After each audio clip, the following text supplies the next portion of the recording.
Modern history का topic चल रहा है, उसमें मैं समाज सुधार वाला टॉपिक पढ़ा रहा हूँ। ठीक है, तो आज मैं आपको पढ़ाऊंगा राम प्रसाद बिस्मिल। ठीक है, राम प्रसाद बिस्मिल जी का जन्म कब हुआ था? तो इनका जन्म हुआ था उत्तर प्रदेश का शाहजहाँपुर जिला है। ठीक है, वहां पर इनका जन्म होता है और 1897 में इनका जन्म हुआ। और इनकी मृत्यु कब हुई थी? तो 1927 में इनकी मृत्यु हुई। इनको फांसी की सजा सुनाई गई थी क्योंकि वो काकोरी कांड हुआ था, काकोरी कांड के कारण। ठीक है, सबसे पहले मैं बताता हूँ हिंदुस्तान रिपब्लिक एसोसिएशन की जो स्थापना सच्चिदानंद नाथ ने करी थी। तो उन्होंने इसकी स्थापना करी थी।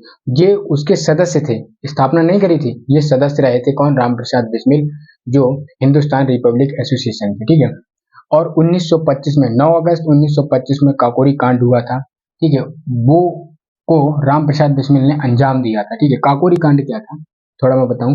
काकोरी कांड था कि जो एक अंग्रेजों की ट्रेन भरी हुई थी माल से। ठीक है, तो वो लखनऊ जा रही थी, लखनऊ से सहारनपुर जा रही थी।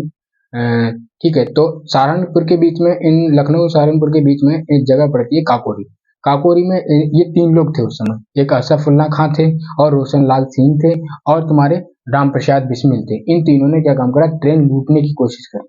ठीक है, वही जो एक कह सकते हैं कि जो उस समय ब्रिटिश सरकार को एक अंजाम देने की कोशिश करी थी बहुत।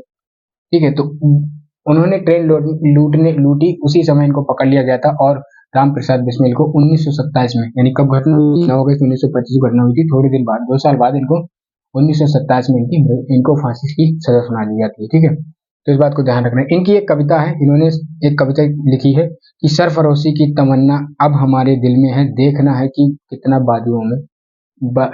दम कातिल बाजुओं में है। ठीक है, इस बात को एक याद रखना। एक वाक्य इन्होंने और बोला था कि इन्होंने बोला कि अब मैं अपनी माँ का दूध पीऊंगा। ठीक है, ऐसा इनके जो 2 वाक्य हैं, इनको भी आपको याद रखना है। ठीक है, तो ये रहा राम प्रसाद बिस्मिल के बारे में। अब मैं नेक्स्ट वीडियो में पढ़ाऊंगा, तब तक के लिए इतना।